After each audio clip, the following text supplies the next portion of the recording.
What is going on, my dudes? Thank you so much for tuning into this episode on the PTGT project. This is a very big episode. We got a lot of stuff going on, a lot of teardown we're doing. We're also getting all of our turbo issues sorted out and fixed, which is huge. A lot of huge progress in this video, so be sure to stay tuned to the end. I am so excited for this one. Well, the first few clips that you're about to see were filmed right about when the last episode ended. And some things didn't go so well, but basically, we're not just dealing with one broken bolt, but we're now also dealing with two. And now I understand why there was a broken bolt, because they were just bad. So without further ado, let's go ahead and get into this episode because we got a lot of stuff to get done in this one.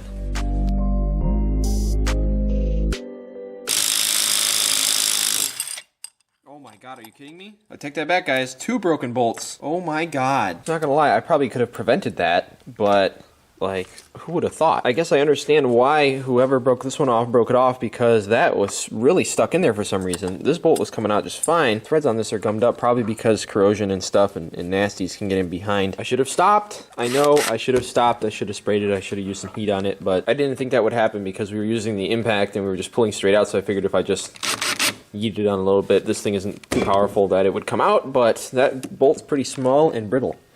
And it broke right off. So PSA, beware, do not be very careful with these bolts. But anyways, kind of an unfortunate thing to have happen, but here's our internal blowout valve thing. Pretty cool. It's literally just a spring with a vacuum line, and I don't know how this exactly works. There's 2 holes in the housing. I guess I think I see how it works. Basically, this center part seals onto the middle hole, which is what goes into the actual turbo housing. When the pressure builds up, it pushes it back and lets the air just escape out. And that, my friends, is probably why the intake makes such a huge difference with blow-off noise. A lot of people picked on me and were saying how this really wouldn't do anything for the blow-off, or they couldn't believe that this was the only mod I had and I was getting so much noise. But I think it's literally just the way that this is designed. It really helps a lot, and I do think it was leaking a tiny bit because of that bolt being broken. It was kind of tipped out. So that's something really cool to see. It's honestly so cool to experience all of this for the first time, because I've never done anything quite like this, never messed with a turbo like this before. So that is really cool to see. So there you have it, guys. There's proof that I was not crazy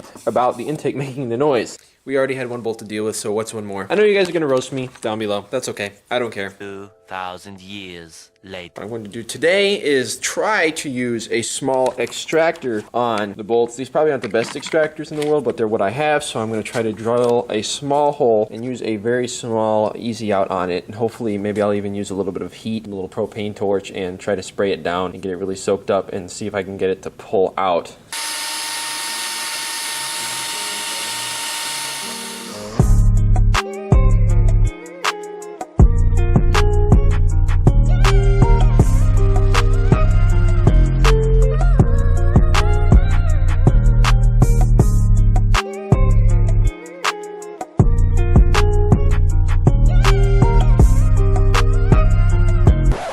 Our first attempt at extracting the bolt did not work so well. The hole is slightly off center as well, which probably isn't helping. So I stopped in the Tractor Supply today to get a few things, and among those things I got some more extractor bits, and some that are a little bit closer in size to what we have. So I'm going to try to use like 1 size up in the current hole, see if I can like carefully tap it in, then we can hit it with some more heat and see if we can extract that bolt.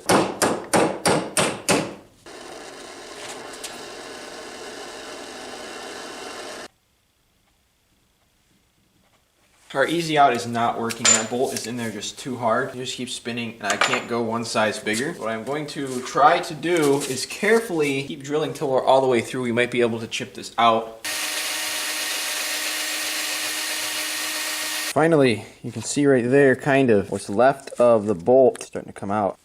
There's the little piece of the bolt. I had to keep stepping up the drill bit size until this finally broke loose. It even took one of the threads with it still.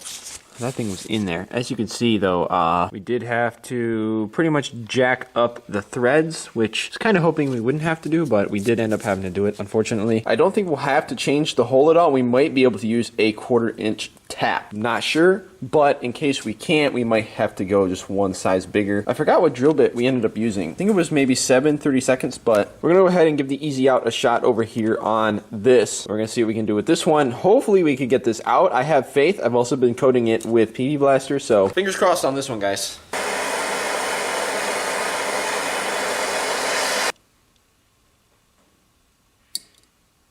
Nope. I had some faith that it would work, but it didn't end up being enough. Easy outs, I've had very bad luck with them in the past. Even, you know, when I use the exact proper drill bit, I'm very careful with extracting them. I use the right stuff. I don't know. I just had bad luck. They probably only work in certain situations, but stuff like that, it sucks. So I ended up drilling straight through, and I think we're going to be able to use this I think it's a 20 thread, quarter inch 20. We're going to give this a shot in here and see if we can tap something that'll grab. Nope, I take that back. I think this is way too loose in there. I think I have my bit sizes off by 1. Alright guys, so I decided to go for it and 1-up it. We're actually going to go with a 5/16 18 thread. The hole was just a little bit too messed up from the bolt being stuck in there and from the drilling process not being perfectly centered. Just got to go ahead and try to run the tap through and see how it turns out, but I think that's going to be our solution.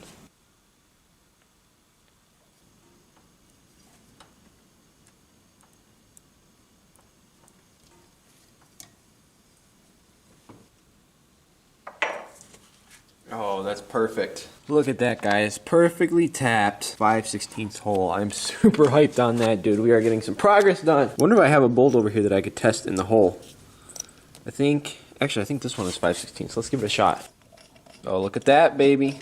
Nice and solid, man. I'm just going to kind of cut our little masking here, and we can go ahead and drill this hole with this bit. I think it's 7/32 or something like that, or 17/64 maybe. I don't remember what bit it is again, but as we tap that, we're done with fixing our blow-off valve plate problem.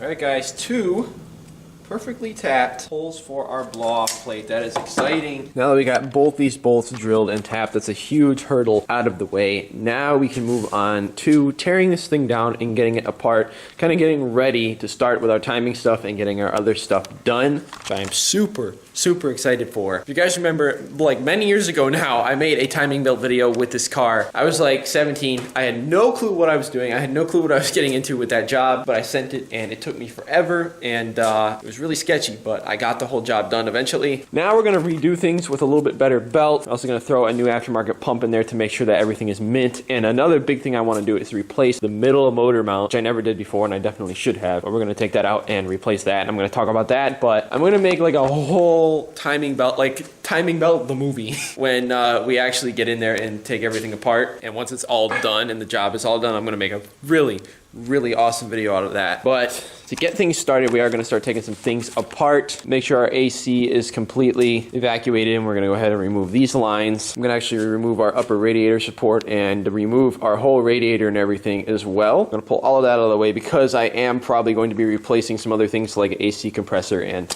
some more stuff down in there. Probably throw a new crank sensor in there while we're at it. Also going to replacing the gaskets on the lower intake manifold because they have never been done before. But a bunch of stuff, so that's a lot easier with the radiator out of the way, and the radiator is honestly really easy to take out once you just make sure everything is drained. And these lines have to come out of the way anyways. Kind of get a little head start while we wait for the parts. So without further ado, let's start tearing this thing apart.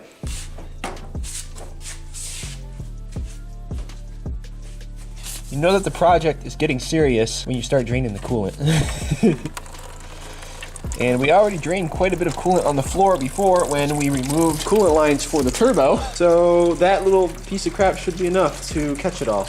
I also have a spare radiator and fan and everything over here, which is pretty cool. I got that with the Flip Cruiser. He threw it in with the deal. I don't know if that one leaks or not, but it has a fan. And I don't know if the fan works or not, but it's there just in case. I've also got some spare headlights from when I did the black housing conversion. I've got old springs, obviously. I've got some window motors and stuff like that in there somewhere, and new window tracks. A bunch of new and used parts for these cars, which I'm kind of proud of my little collection that I got going. I'm pretty hyped on that. And while I wait for that to drain, I'm going to pull the 7 bolts that hold our radiator support on. I'm also going to pull the 2 little studs here that hold the trunk latch, or the hood latch. This isn't a Porsche. I'm going to remove those as well. Normally I wouldn't, but since it's might be apart for a little bit, I'm just going to go ahead and get the whole thing out of the way. I'll readjust everything once we redo everything and get the hood back on and stuff.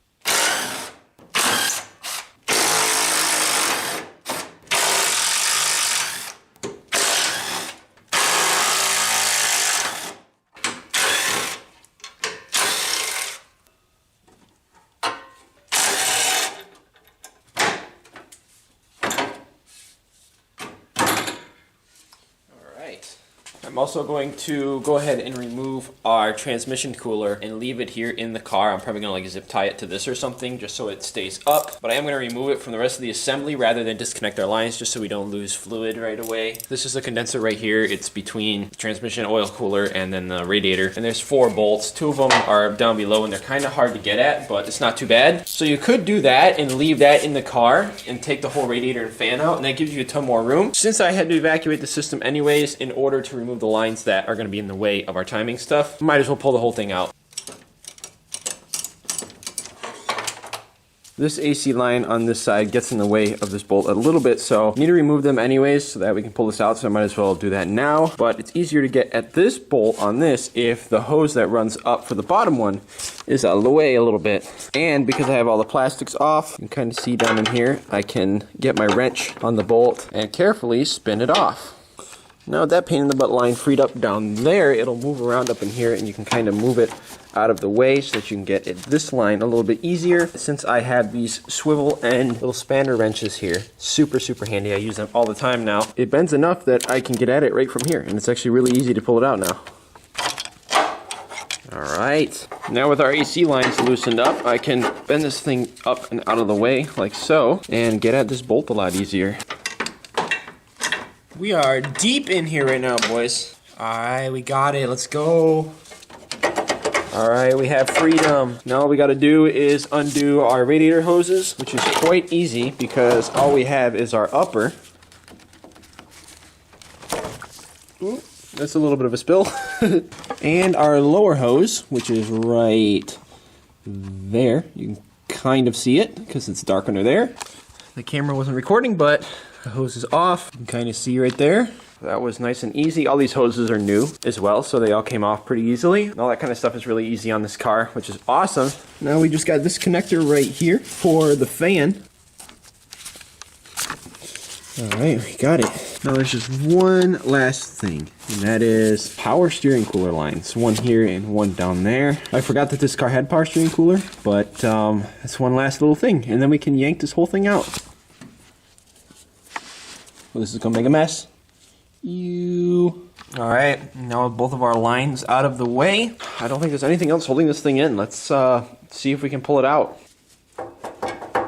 Oh, well that's interesting. So when I started wiggling this, I suddenly realized that the intercooler is connected to everything else up here. I've never done this on a turbo car, obviously, so I didn't realize that. And I'm not completely sure how the intercooler connects up to the rest of everything, or I would just leave it behind. So what I'm actually going to do is go ahead and remove this crash bar real quick, and also this little support here. There's 2, I think 13 or 15 millimeter bolts in there. These are probably 10 millimeters, and then we should be able to finally pull this out.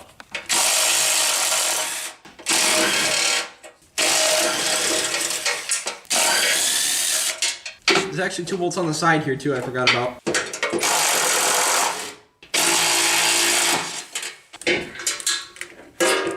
Alright, there's 2 little wire connectors that pop in the back here. Be prepared to have to pull them, but that came off pretty easily. I'm not really sure what this little thing is. It's some sort of, I think, temperature sensor or something, maybe. I'm not sure. Either way, I gotta unzip tie that.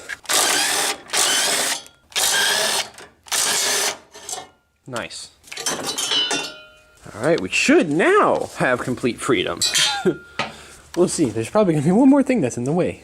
Oh, shoot. Alright, one more thing. The intercooler pipe for the throttle body intake side has to come off the intercooler. For that to come out, and I see it's just one clamp here. Few moments later. Well guys, I struggled with that, trying to get it undone from the intercooler down in there. You can see this is the hose, runs up to the throttle body and down. So I ended up just disconnecting it from the throttle body, and there was a little connector and a little hose right here, like a vacuum line. I ended up disconnecting it from there instead, and we'll worry about that when we get it out of the car, because it is on there, because I mean it's been in there the whole life of the car through all the heat cycles. Alright, take 43.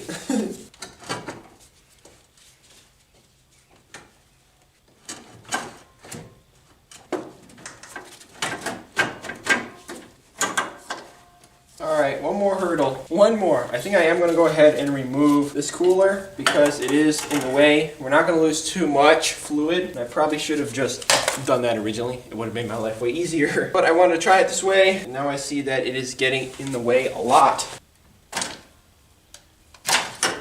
Ah, finally got it. Carefully pull the wiring harness over the top. Ooh, we got it, boys. Ooh, let's go. Well, let me start out by saying that that was not quite as easy on the GT as it was the NA Cruiser. Mainly because of big intercooler at the bottom, but also because of the power steering cooler lines and just the fact that the intercooler is down there at the bottom, it adds another thing that you got to kind of work around. Even still, and even with all the struggles that we had and all the little things that I didn't realize I had to do and all the little roadblocks, it only took me probably an hour, maybe an hour and a half. I think closer to an hour though, to completely get all of that out of here all by myself while filming. So it actually is not bad to do at all. And as you can see, once you do that, you have access to literally everything. It makes your life so much easier, and we have a lot of work ahead of us. 2 hours later. All right, I just spent a bunch of time out here getting everything organized and cleaned up. Also got our whole radiator and everything all masked up, and I used actually rubber gloves and zip ties over the inlets and outlets of the intercooler and the radiator and things like that. Which I'm still not done with. You can see I have the bumpers here kind of under the back of the Eldorado. Got some of the parts back here, but it's still a mess. It's been a year or two now, actually, which is crazy to think about, but I actually worked for Napa Auto Parts for a while, and I was mostly a parts driver. One of the things I do in the spare time is help with stocking the shelves and organizing stuff, and I always really love that. I don't know why. It's just satisfying to kind of just chill out and do my thing and just figure things out and organize things. So I have a lot of fun with that, and I've been trying to do it more out here in the shop just because I enjoy doing it. I want to redo all of this and get all new cabinets here and get rid of this big ugly wooden thing and, you know, just redo everything so that it's a lot cleaner and can be kept organized easier and stuff like that. But anyways, that's besides the point. Something else I did is I got all our bolts and things over here in labeled bags and stuff. I always use these little magnetic metal trays, which are awesome for bolts, but I was thinking, well, you know, we're not taking the whole engine out, so it won't be that bad. But still, anything that's somewhat extensive, not a bad idea to bag and label parts so that you don't lose them. Before we go ahead and move on and continue disconnecting some of our lines, I'm gonna go ahead and take this rear bumper off because it's driving me crazy. You guys remember one of the first videos on this stage 2 project that we made, we tried to tow it via the back bumper, and yeah, insert the clip here.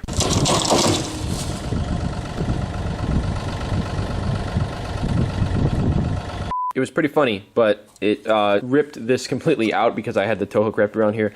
Really bad idea. So I've been talking about getting a new one, but I'm not sure. It'd be really expensive to get a new one, and I don't know if I could find anything better at the junkyard for a very good price because it's a lot of metal. And if I find one, I find one, but I think what we might do is just try to like weld this a little bit since I have a welder here, and we could try to tack it up. And the rest of the bumper's fine, so we'll just clean it up and paint it. But for now, I'm gonna take it off because, well, it looks ugly.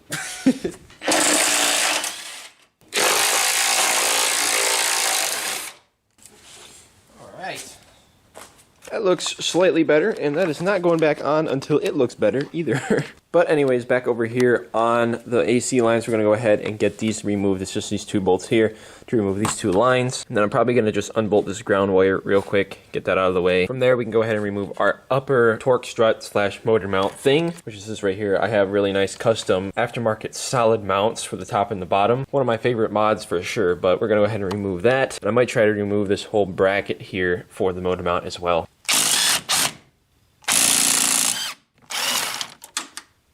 And of course I dropped that bolt. Take a little wiggle because there's an O-ring in there, just like the other ones. Sometimes they take a little tap or a little bit of a pry, which actually, I think this one might require that. There we go. This one is completely free. I could actually take it right out of the car, and I might just do that. Will it come out from the top? Yes, it will. That was easy. I replaced this line, and I don't even remember how I did it before. I remember it was almost impossible, but I somehow did it without breaking something. Out it comes from the bottom.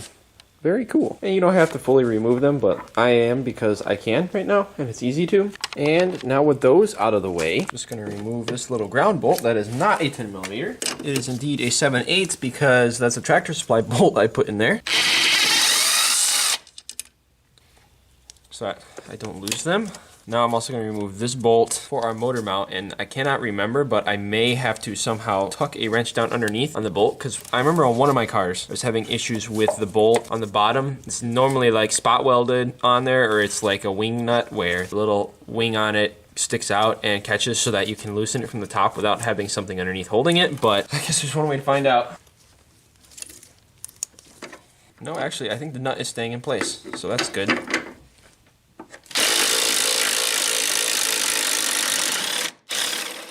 And over here, there are two 15 millimeters that hold this end in. It's actually like a little bracket sort of thing that bolts to our motor mount plate here. Which we'll talk more about in the timing belt video, but this little adapting mounting block bolts to that with two 15s, and then the actual motor mount bolts to that with another 15 or 18 or something, so.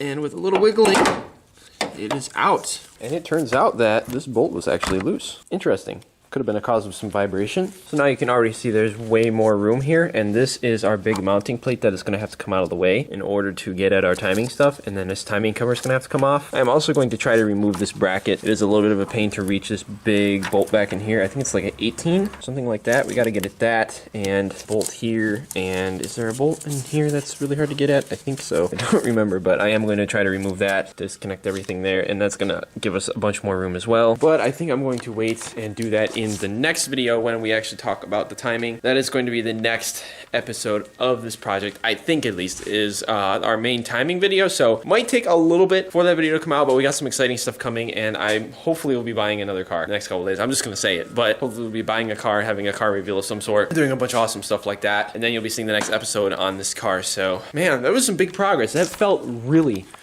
good because things have been slow with this car, but now we're actually getting somewhere. We're finally getting our main stuff done, so I can get ready to go ahead and make some more boost. Now we know how to do it with an intercooler on here, and hopefully this intercooler will not be going back in. We'll be getting a nice one. But again, we'll be talking about all this in the future. This is just all the stuff you have to look forward to, guys, so be sure, if you haven't already, obviously hit the subscribe button down below this video and hit the bell button next to the subscribe button as well, because that's going to allow you to get notifications every time we come out with a video here, and then you can stay up to date. So again, guys, thank you so incredibly much for the support, and thank you for watching this video. I am so excited to see you guys in the next one. God bless and peace out.